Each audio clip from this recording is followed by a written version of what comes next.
വറുത്തരച്ച ചിക്കൻ കറിയുടെ റെസിപ്പി വേണമെന്നുണ്ടെങ്കിൽ ഇതാ ഈ വീഡിയോ ഒന്ന് കണ്ടുനോക്കിയിട്ടാ.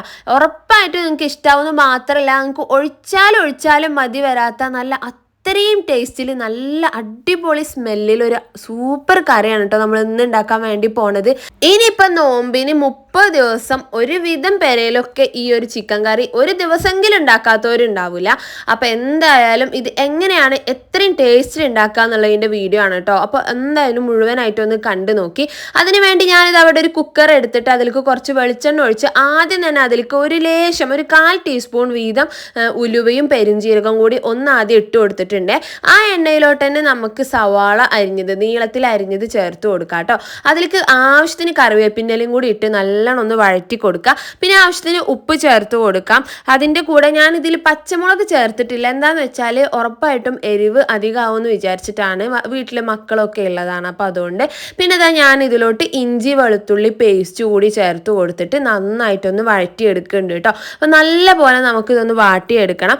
ഏകദേശം നന്നായി വഴണ്ടി വന്നാൽ നമുക്കിതാ ഇതുപോലെ നല്ല നീളത്തിൽ അരിഞ്ഞിട്ടുള്ള ഒരു തക്കാളി കൂടി ചേർത്ത് കൊടുത്ത് നന്നായിട്ടൊന്നും കൂടി വഴറ്റി കൊടുക്കണം. അപ്പോൾ അതാ നമ്മുടെ സവാളയൊക്കെ നല്ലപോലെ വാടിയ ശേഷമാണ് കേട്ടോ തക്കാളി ചേർത്ത് കൊടുക്കാൻ. എല്ലാം കൂടി നല്ല സോഫ്റ്റ് ആയിട്ട് വന്നാൽ എപ്പോഴും ചിക്കൻ കറിക്ക് ഒരു ടേസ്റ്റും കുറുക്കം കിട്ടാൻ വേണ്ടിയിട്ടാണ് ഒരു കിഴങ്ങ് കൂടി ചേർത്ത് കൊടുക്കുക. ചിലപ്പോൾ നമ്മൾ റമദാനിൽ ഒരു ചിക്കനൊക്കെ വാങ്ങിച്ചാൽ 4 പൊതി അല്ലെങ്കിൽ 3 പൊതി അല്ലെങ്കിൽ 2 പൊതിയൊക്കെ ആക്കി വെച്ചിട്ടായിരിക്കും നമ്മൾ ചിക്കൻ കറി ഉണ്ടാക്കുക. അപ്പോൾ എന്നും കഷ്ണമൊക്കെ കുറവാകുന്നതുകൊണ്ട് തന്നെ നമ്മൾ ഈ ഒരു കിഴങ്ങും കൂടി ചേർത്തിട്ടാണ് കേട്ടോ അധികം ചിക്കൻ കറി ഉണ്ടാക്കുക. ഒരുവിധം വീട്ടിലൊക്കെ അങ്ങനെ ഉണ്ടാക്കുന്നവരുണ്ട്.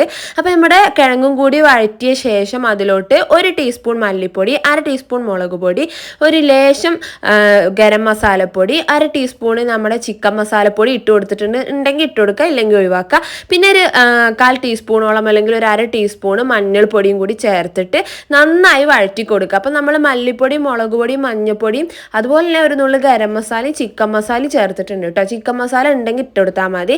എന്നിട്ട് നമുക്കെല്ലാം കൂടി വഴറ്റിയ ശേഷമാണ് അതിലേക്ക് ചിക്കൻ കഷ്ണങ്ങൾ ഇട്ട് കൊടുക്കുന്നത്. അപ്പോൾ അതാ ഇതുപോലെ മുഴുവനായിട്ടുള്ള ചിക്കനൊന്നും ഞാൻ എടുത്തിട്ടില്ല. ഇതുപോലെ ഏകദേശം ഒരു ചിക്കനിൻ്റെ ഒരു 1/3 ഭാഗമൊക്കെ മാത്രമേ എടുത്തിട്ടുണ്ടാവുള്ളൂ. ഇതിലേക്ക് ആവശ്യമുള്ള ഉപ്പ് ചേർത്തിട്ട് നമുക്ക് കുറച്ച് വെള്ളം ഒഴിച്ചു കൊടുക്കുക. ഒരുപാട് വെള്ളം അധികം ആവരുത്. എന്താണെന്ന് വെച്ചാൽ നമുക്കിതിൽ തേങ്ങ അരച്ചൊഴിക്കാനുള്ളതാണ്. അപ്പോൾ പിന്നെ നമ്മളിത് വേവിച്ച് വരുമ്പോൾ അതിൽ ഒരുപാട് വെള്ളം ഉണ്ടെങ്കിൽ കുക്കറിൽ നിന്ന് പുറത്തേക്ക് പോകാനും ഒക്കെ ചാൻസ് ഉള്ളതുകൊണ്ട് കുറച്ച് വെള്ളം ഒഴിച്ചു കൊടുക്കുക. പിന്നെ ചിക്കനിൽ നിന്ന് വെള്ളം ഇറങ്ങുമല്ലോ. ഒരു 2-3 വിസിലിന് വേവിച്ചാൽ 3 വിസിലൊക്കെ ആയാൽ നമുക്ക് ഫ്ലെയിം ഓഫ് ചെയ്തിടുക. ആവി പോയ ശേഷം തുറക്കാം കേട്ടോ. ഇനി നമുക്കിതിലേക്ക് വറുത്തെടുക്കാനുള്ള തേങ്ങ ചിരവി എടുത്ത ശേഷം ഇതുപോലെ ഒരു നീളത്തിൽ ഞാൻ ഒരു പാൻ എടുത്തിട്ടുണ്ട്. അതിലേക്ക് കുറച്ച് വെളിച്ചെണ്ണ ഒഴിച്ചു കൊടുത്തിട്ട് കുറച്ചെടുത്താൽ മതി. കാരണം ഓൾറെഡി നമ്മൾ വെളിച്ചെണ്ണ അതിൽ അത്യാവശ്യം ഒഴിച്ചിട്ടുണ്ട്. അപ്പോൾ അതുകൊണ്ട് ഇതിൽ കുറച്ച് വെളിച്ചെണ്ണയിലോട്ട് 1 കപ്പ് നിറയെ തന്നെ തേങ്ങ എടുക്കുക കേട്ടോ. അത്യാവശ്യം തേങ്ങ എടുക്കുമ്പോൾ അത്രയും കറിയും അത്ര ടേസ്റ്റും ഉണ്ടാവും. ഇത് വറക്കുമ്പോഴത്തെ ഒരു സ്മെല്ല് എന്ന് പറഞ്ഞാൽ അതൊരു വേറെ ലെവലാണ് കേട്ടോ. ആദ്യം എണ്ണയിലേക്ക് ഒരു നുള്ള പെരിഞ്ചീരകവും കറിവേപ്പിൻ്റെയും കൂടി ഇട്ട് കൊടുക്കാൻ മറക്കരുത്. ഞാൻ ആദ്യം തന്നെ തേങ്ങ ഇട്ടു, പിന്നെയാണ് എനിക്ക് ഓർമ്മ. അങ്ങനെ എന്തായാലും നമ്മളെ പെരിഞ്ചീരകവും അതുപോലെ വേപ്പിൻ്റെ ഇലയും തേങ്ങയും കൂടെ ഞാനൊന്ന് വറുത്ത് തുടങ്ങുന്നുണ്ട്. കൂട്ടത്തിൽ ഇതാ ഇതുപോലെ കുറച്ച് ചുവന്നുള്ളിയും കൂടി ചേർത്ത് കൊടുക്കുക. ഇതിൻ്റെ കൂടെ തന്നെ ഒരു 2 അല്ലി വെളുത്തുള്ളിയും കൂടി ചേർത്താൽ നന്നായിരിക്കും. ഗ്യാസിൻ്റെ ഒക്കെ പ്രശ്നമുള്ളവർക്ക് അത് നല്ലതാണ്. പക്ഷെ നമ്മൾ ചിക്കൻ കറിയിൽ ഓൾറെഡി ഇഞ്ചി വെളുത്തുള്ളി പേസ്റ്റൊക്കെ ചേർത്തുകൊണ്ട് മാത്രം ഞാൻ ഇതിൽ വെളുത്തുള്ളി ചേർത്തിട്ടില്ല കേട്ടോ. ഒരു ലേശം ചിക്കൻ മസാലയും കൂടി ഞാൻ നല്ലൊരു ഫ്ലേവർ കിട്ടാൻ വേണ്ടിയിട്ട് ഈ ഒരു തേങ്ങയിൽ വറക്കുന്ന കൂട്ടത്തിൽ ചേർത്തിട്ടുണ്ട് കേട്ടോ. എന്നിട്ട് നല്ലപോലെ ഒന്ന് റോസ്റ്റായി വന്നാൽ ഇതാ ഈ ഒരു പരുവായാൽ നമുക്ക് ഫ്ലെയിം ഓഫ് ചെയ്ത് ചൂടാറാൻ മാറ്റി വെക്കാം. നമ്മുടെ ചിക്കനൊക്കെ വെന്ത് കഴിഞ്ഞാൽ ഇതുപോലെ ഉണ്ടാവും. ഇനി നമുക്ക് തേങ്ങ ചൂടാറിയ ശേഷം മിക്സിൻ്റെ ജാറിലേക്ക് ചേർത്ത് കൊടുത്തിട്ട് കുറച്ച് വെള്ളം ഒഴിച്ച് നല്ല രീതിയിൽ നല്ല തിക്ക് പേസ്റ്റാക്കി അരച്ചെടുക്കണം കേട്ടോ.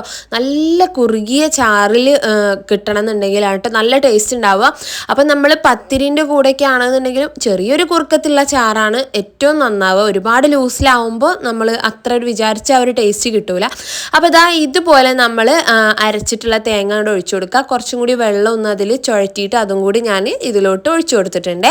ഇനി നമുക്ക് ചിക്കനിൽ ഈ ഒരു തേങ്ങ നന്നായി മിക്സ് ചെയ്ത് കൊടുത്തിട്ട് ഫ്ലെയിം ഓൺ ചെയ്യുക. ചെറുതായിട്ടൊന്ന് തിളച്ച് വരുമ്പോൾ നമുക്ക് ഫ്ലെയിം ഓഫ് ചെയ്യണം.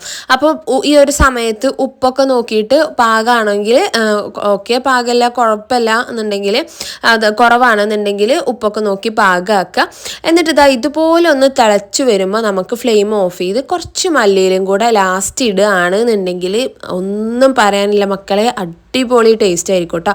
ഇനിയിപ്പോൾ മല്ലിയില ചേർത്തിട്ടില്ലേലും കുഴപ്പമൊന്നുമില്ല, അത്രയും ടേസ്റ്റി ആയിട്ടുള്ള ഒരു ചിക്കൻ കറിയാണ്. ഒറ്റ വട്ടം നിങ്ങൾ വീട്ടിൽ ട്രൈ ചെയ്ത് നോക്കുക.